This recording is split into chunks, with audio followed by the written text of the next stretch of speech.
بسم الله الرحمن الرحيم الحمد لله رب العالمين والصلاة والسلام على سيدنا محمد وعلى آله وصحبه أجمعين.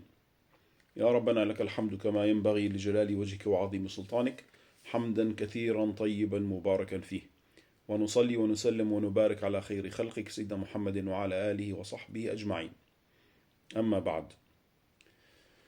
Donc, nous parlons de l'accès aux guidances de notre Coran, de notre religion. Qui a le droit, qui a la priorité? On peut indiquer la priorité, c'est pas que le droit. Dans le sens, donc, le muttaqi est prioritaire à ces guidances-là. Et comme on a dit, donc Allah Ta'ala a limité l'accès donc à al-muttaqin, le préservant. Hein, donc comme j'ai dit, qui vient du mot français, donc qui signifie at-taqwa, c'est le préservisme. D'accord? Et pour dire, Allah subhanahu wa ta'ala, donc pour ça, il limite l'accès al-muttaqin. Il n'y a pas à dire autrement. D'accord? ذلك الكتاب لا ريب فيه هدى للمتقين. D'accord? إذن après Allah Ta'ala nous dit الذين يؤمنون بالغيب ويقيمون الصلاة ومما رزقناهم ينفقون. Qui, motivés par leur foi en l'invisible, d'accord, tu les vois accomplir le salat, qui est normalement le premier acte d'adoration, le premier acte qui manifeste l'obéissance à Allah subhanahu wa ta'ala. Et la prière, c'est quelque chose que tu fais entre toi et Allah. Et la prière, donc, pour dire, donc, cette connexion à Allah donc, est quelque chose de permanent. C'est pour ça, normalement, donc, on sait la prière des musulmans. Donc, il y a 5 prières quotidiennes. 5 prières quotidiennes que tu dois accomplir. Après, il y a des prières, donc, surrogatoires. Ça veut dire quoi? Ça veut dire qui dépasse ce qui est obligatoire. D'accord? Et justement, là, ça veut dire, normalement, à chaque fois que tu fais la prière, tu te connectes à Allah. Tu te recharges, tu te mets à jour. Hein? Donc, comme maintenant, au niveau de l'Internet, vous savez, au niveau de l'Internet, quand tu te connectes, normalement, le système lui-même, donc, met à jour donc, tes applications, tes logiciels, même le logiciel d'exploitation que tu as. Hein, donc est mis à jour donc à chaque fois que tu te connectes. Mais à condition, normalement, d'activer donc la mise à jour automatique. Et normalement, donc logiquement, donc comment automatiquement, donc la mise à jour est activée. Et nous, en tant qu'être humain aussi, on a cette activation. Dans le sens, une fois que tu te connectes donc à Allah à travers les salats, hein, donc, dans ce cas-là, donc, tu es mis à jour. Donc, ça veut dire qu'on t'apporte tout ce qui est nouveau hein, et qui facilite ta vie. D'accord? Et c'est pour ça, normalement, donc, une fois que tu as accompli ça, tu dois savoir, donc, avec ces mises à jour, parce que normalement, quand tu fais salat, tu lis le Coran. Et le Coran, donc, à travers donc, sa récitation, donc, de ces versets, de ces sourates, normalement, donc, te donne des infos, te donne des connaissances, te donne des ordres à faire ou à ne pas faire. Et à partir de là, tu sais très bien que parmi ce que tu vas faire, hein, ce que tu dois faire, lorsqu'Allah te donne les moyens, il faut que tu donc fasses profiter les autres de ces moyens-là. Pour ça, Allah t'a donné quelque chose et tu dois dépenser de ce qu'il t'a donné. Là, ici, c'est valable normalement pour tout, absolument tout ce que Allah te donne comme rizq. Ah, parce que le rizq, c'est pas que l'argent aussi. Ah, c'est vrai que ça, je ne l'avais pas dit ici, ni en arabe, ni en français. Rizq, c'est tout. Ah, la gentillesse, c'est rizq. Ah, donc, une bonne éthique, c'est un rizq. Ah, pour dire c'est un bien. D'accord? Ah, et justement, pour dire, donc, normalement, une fois que tu crois en l'invisible, tu t'acquittes de ce qui est entre toi et Allah à travers le salat, tu t'acquittes donc de ce qu'il y a entre toi et tes semblables. Ou comme j'ai dit, la création. Et quand je dis la création, donc là, j'insiste sur ce point-là, la création, c'est l'ensemble, ça veut dire des animaux, des arbres, et même les objets inanimés.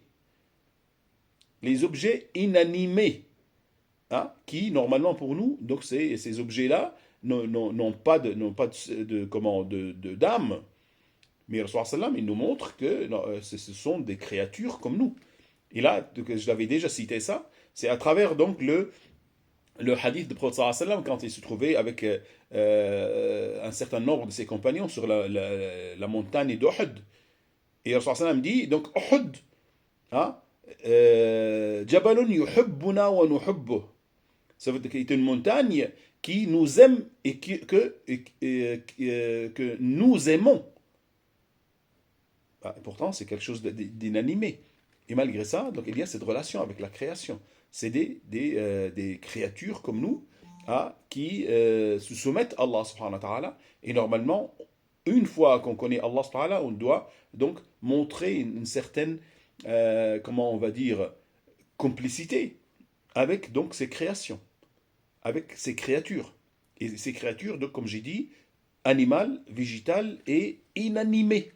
D'accord? Et là, donc, même donc pour dire tout ce qu'Allah te donne comme bien, il faut que tu l'accordes, il faut que tu penses qu'il y a un droit sur ce que tu possèdes donc, pour les autres. D'accord? Et là, justement, ça veut dire, si on fait ça, Allahu Akbar. Donc, on est vraiment dans l'harmonie de la création, dans cette. Comment on appelle ça? Donc, il y a un autre terme en français.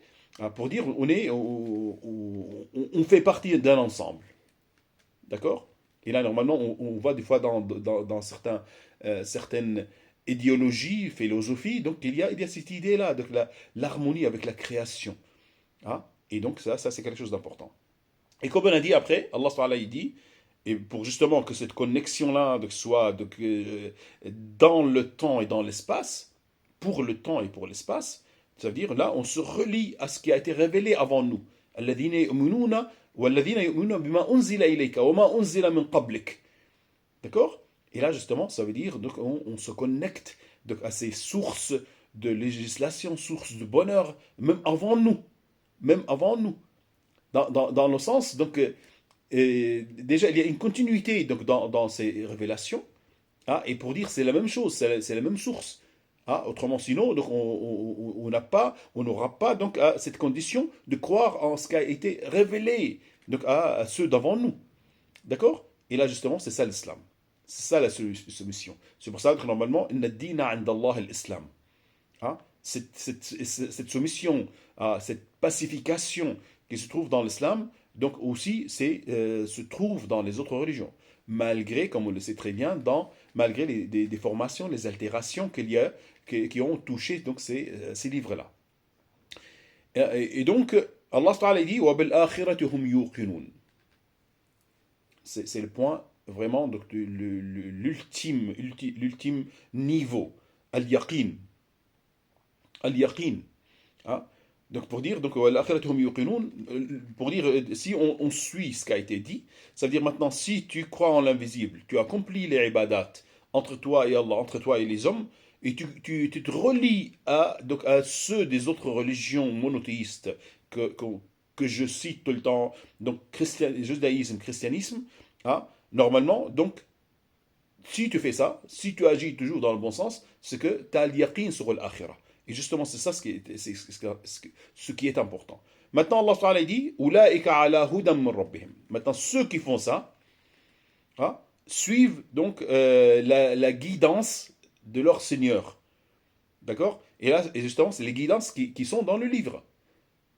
Ça veut dire maintenant, si tu as profité de ça, si en complissant, en vérifiant justement ces étapes, hein, et iman bil ghaib, iqamat as-salah, et l'infaq, iman donc, de ce qui a été révélé, normalement, ça veut dire là, tu as vérifié que tu as profité de l'huda.